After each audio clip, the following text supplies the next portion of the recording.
Hey, everybody, what's going on? Jeff Rieger, another episode of the Daily Ticket. This one for Monday, November 20th, 2023, and it's another Lions victory. Still here at Ford Field. Here you go. Oh, these seats were filled at one point today. This is still Sunday. You're looking live at Ford Field. One of the perks of this job is actually getting to do this podcast on the field. It's rather fun. Sometimes I walk like at that lion at center field. Other times I think to myself that if I could actually kick a field goal, like right there, you can see the goalpost. I couldn't. I'm not that athletic. Maybe you could. But what a hell of a game on Sunday for the Lions, because this was a loss. You come into the game and you say to yourself, you're going to blow the Bears out. Lions were favored by 10 at one point. Then you find out Justin Fields is going to play in the game. Spread goes down to about 7.5 or 8. There wasn't a single Lions fan in this building that was concerned that Detroit was going to lose. Not a single one. But then the game started. Bears scored right away. First drive went up 7-0. Then Jared Goff throws a pick. The Lions' first drive. Bears get the ball back. Jared Goff threw 3 interceptions on Sunday. Lions turned over the ball again. 4 total turnovers. Craig Reynolds coughed it up on a kickoff return. 4 turnovers. Lions were sunk. They trailed by 12 with about 4 minutes to go.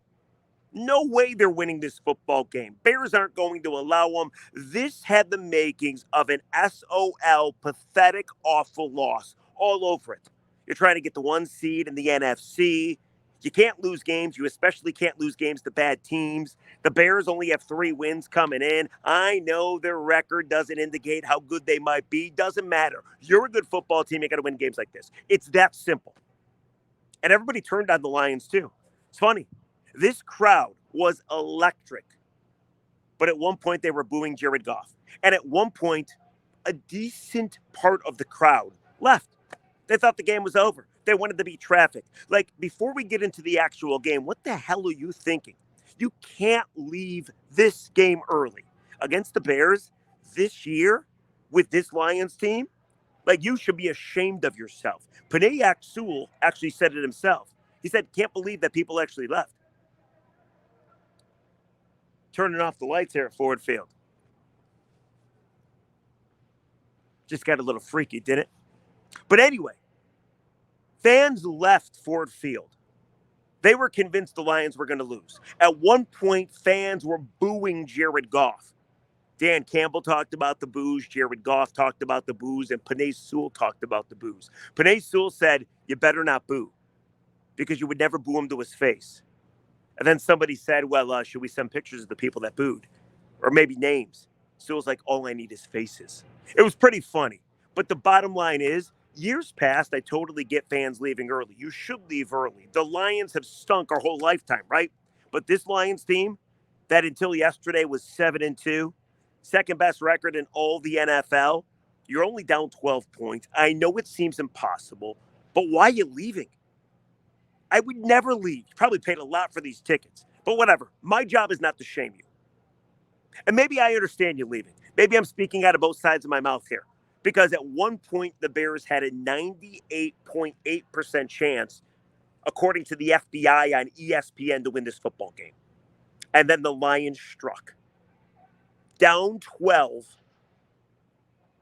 about, 3:20 to go, 3:30, 3:40. The Lions put together 2 drives, 3:20 total seconds, 2 touchdowns. The Bears went 3 and out in that process, and the Lions walk away with an improbable, masterful victory. 8-2 for the first time since 62. Think about that for a second. It's been 61 years since the Lions have been 8-2. 61 years. That's older than me. That might be older than you. I don't know how much gas was. I don't know how much a loaf of bread was. 61 years. That's insane. Just another milestone that this Detroit Lions team is putting together. But the game was amazing because they were sunk the entire time until they weren't. So let's start with the negative, shall we? Jared Goff, the 3 picks. The last one wasn't his fault. It got tipped. Jared Goff looked horrendous. Absolutely brutal. This was a game where you thought your quarterback was going to lose it for you. This was a game, if there's any golf doubters still out there, the golf doubters are probably like, see, you don't want to pay this guy. But then a funny thing happened. End of the first half, Goff found a way to engineer a 2-minute drive. Lions scored a touchdown. And they scored back-to-back touchdowns at the very end. One was a pretty pass to Jamison Williams. We'll get into it. And the other one, to win the game, was David Montgomery falling into the end zone. How special for Demo. Playing against his old team for the first time since he left Chicago, and he scores the game-winning touchdown. It was awesome. This place was electric. The people that stayed were happy that they stayed. The people that left are probably still pissed that they left. But it wasn't all good. We started with the bad. Jared Goff was bad until he was good. I'll tell you another thing. The defense was bad until they were good. They could not stop Justin Fields. 104 yards on the ground for Fields, who was back for the first time in 4 weeks. He threw for another 169 yards and a touchdown. And it was same old, same old. Lions defense against the quarterback that can tuck the ball and run stunk. And it wasn't just like you couldn't stop Justin Fields. The defense as a whole stunk. There was missed tackles galore. There was pathetic penalties. There were penalties that were extending Chicago drives. Like, this is what was so annoying about this game. The Lions by no means played their best game. Now, they still find a way to win. But I would say they probably played their D-plus game, maybe even a D-minus.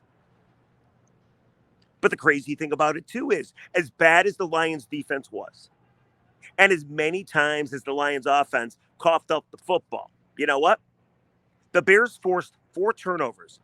How many points do you think they scored off 4 turnovers? 10. That's it. That's a good job by the defense. The Bears were forced to kick 4 field goals. And as you know, you're not going to win too many football games in the NFL with kicking field goals. So again, bad defense turning into a good, only allowing 10 points off 4 turnovers, and at the end, forcing a 3-and-out. Lions scored a touchdown to pull this thing within single digits. 1 score. Jamison Williams from Jared Goff. Bears got the ball back. Ran the ball, stopped. Ran the ball, stopped. Justin Fields' deep toss just missed his man down the left side. Happened right there, actually. Right there. Lions get the ball back, and you knew they were going to win. They moved the ball effortlessly. It was over for the Chicago Bears. Then the Lions score. David Montgomery scores. They take the lead, and the Lions still have to kill 29 seconds because the Bears were still down by, 2 at the time? Kick a field goal, make that 3. And then Aiden Hutchinson sacked Justin Fields. And the ball trickled into the end zone. It happened to be a safety. Ball game, see ya. Bye-bye. Ain't going to happen. Lions win 8-2 for the first time since 61 years. Unreal. Unfreaking real. So, yeah, there were some bad things. There's some bad things, without a doubt. But they all ended in good things. Jamison Williams, Dan Campbell talked about him after the game. He says he's part of the herd now. He's accepted. He belongs. Jamison Williams had 2 big-time catches. 44 total yards, but one of them was on 3rd down to extend the drive in the first half. And the other was a touchdown for Jared Goff to give the Lions a chance. Jamison Williams, 2 big catches. Talked after the game. He enjoys blocking. He's working his butt off. And he understands what he needs to do to become more successful. And Dan Campbell after the game says, listen, his work ethic is phenomenal. So all of a sudden, Jamison Williams, the one guy that was so polarizing, the one guy that everybody loved to bash, the one guy that people took cheap shots at, oh, he's lighting fireworks off on the 4th of July. It seems like, slowly, but it seems like he's becoming a force on your offense, which is fantastic. What about Aiden Hutchinson? Inability to sack the quarterback. 4 games since a sack. Then he took down Justin Fields when it mattered the most. Fields had all day on Sunday. All day. And early on, he was running all over the Lions. Lions did a nice job, at least through the second and third quarter, I want to say, of stopping the run, stopping Fields from running. But then he ran the ball more in the fourth quarter. But the Lions defense had no idea what to do. And unfortunately, there was no pressure on Justin Fields the majority of the day. But when it mattered the most, when the Lions took the lead, when there was only 29 seconds left, when the Bears still had a chance to come back and try to win this football game down by 3, Aiden got to Justin, took the Buckeye quarterback down. Ball game. Place goes berserk. He was asked after the game, he's like, was it more gratifying because Justin Fields played at Ohio State and we're so close to Michigan-Ohio State game? And he's like, well, you never thought about that, but yeah, I guess so. Then, of course, I tried to get a little more information to find out if Aiden is worried about the Buckeyes. And he said, you're looking for something. And I responded, yes, I am. And he didn't give me anything at all. He walked away. What else do I have to tell you? David Montgomery, 76 yards, 12 carries against his old team. You got to feel good for him. Phenomenal. The crowd was amazing when they weren't booing. And all in all, they get the job done. You know, the interesting thing about this entire game and about this entire season, I think Lions fans are programmed to somehow fall back to how things used to be. You automatically think negative. You automatically are ready to yell SOL at the top of your lungs. You're automatically ready to expect the worst. The Lions would have lost that game our entire life. The Lions have lost that game our entire life. This Lions team is different. And I don't know how many times they have to prove it to you or how many different ways they have to show it to you. You can bitch and moan about them being bad, playing a bad game, maybe overlooking the Bears, maybe not being ready. You could totally make the point that they haven't been as dominant since getting their ass kicked in Baltimore. They're all very fair points. They really are. But the record doesn't indicate it. Good teams find ways to win. So while old Lions fans and the old Lions, you bitch about the negative, with this Lions team, we should turn over a new leaf and focus on how they're going to figure out how to win a game. Last week, they couldn't stop anybody. Justin Herbert threw touchdown after touchdown in the second half. Dan Campbell went for it on 4th and 2. Lions win the football game. Goff was sensational. This week, Lions fall behind, down 12, 4 minutes to go, no chance to win the football game. What happens? They win the football game. Defense, not good pretty much the entirety of the day until they had to be good. Jared Goff, not good the entirety of the day until he had to be good. This team is different. I think we should all make a promise to ourselves. Let it play out every Sunday before you start your bitching. And I know I'm one to talk because I'm a troll and I'm the first to bitch. Every Lions team of our lifetime loses this game. They probably played their D game. They came back from 2 scores down late. They improved to 8-2 for the first time since 62. 61 years. Don't question it. Don't worry about it. Just enjoy the fuck out of it. Because you deserve it and I deserve it. Hell of a game. And I'm not as fired up after this game as I was last week when they won the game against the Chargers. But this is one of those games that you just find a way to win and then you forget about it. If you want to take something out of it, you can take good and bad, without a doubt. Defense missed so many tackles. They committed way too many penalties. They allowed Justin Fields to pick them apart way too often. The good was sensational, though. Aiden made a sack when he needed to. David Montgomery was fantastic when he needed to be. Jared Goff turned things around, as we already mentioned. Jameson Williams is slowly working his way in. All in all, it's a great win. It's a phenomenal win. And I really don't know what else to say. Turned over the ball 4 times. You only allowed 10 points. That is solid. You don't want to turn over the ball 4 times. But if you do, 2 of those turnovers did not result in points. How about that? Hell of a win. 8-2.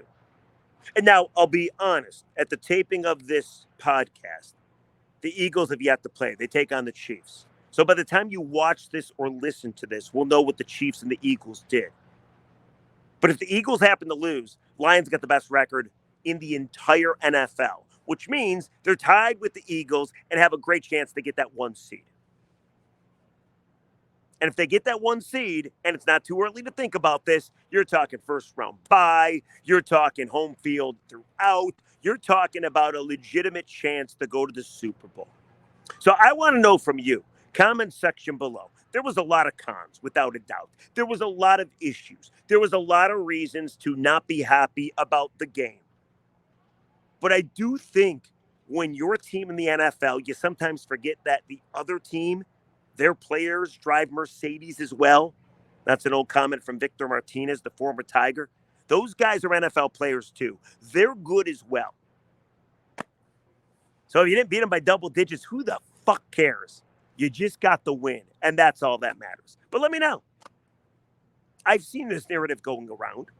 People are worried about the Lions now. Ever since getting rolled in Baltimore, they didn't look great on Monday night, even though I believe that was a double-digit win against the Raiders. People didn't like the defense last week against the Chargers in La La Land. And then the defense wasn't great on Sunday, and the offense, for the most part, wasn't great, and the quarterback wasn't great. Doesn't matter. They're 8-2. I do think there's a certain amount of the fan base that enjoys bitching about stuff. And I'm one of them. Fully admit it. It's fun to bitch. It's fun to complain. We're human beings. We like to complain. That's what we do. I don't think there's a whole lot to complain about with this one. I mean, yeah, you could point out stuff, but does it mean they're not going to continue to win? No, because all they've done is win. 10 games, they've won 8 of them. Some haven't been pretty, some have been magnificent. They're not all going to be double-digit wins. I feel I'm repeating myself. I'm talking to the voice inside my head right now. I'm sorry. So Lions win it. They're 8-2. They get the Packers right here on Thanksgiving. And then after the Packers, they get 10 days off, and then they go to New Orleans. See what happens. All right. By the way, I'm wrong about the Chiefs and the Eagles. They play Monday night. Sunday night is Minnesota at Denver. Minnesota's still a team you have to watch out for. By the way, if the Lions would have lost the game on Sunday and Minnesota goes and beats the Broncos, that's 6 in a row. Josh Dobbs is just balling, and that means Lions only had a 1-game lead on the Vikings. So it's a huge victory for the Lions, a massive victory for the Lions. And that's where we're going to leave it. Comment section below. Let me know what you think.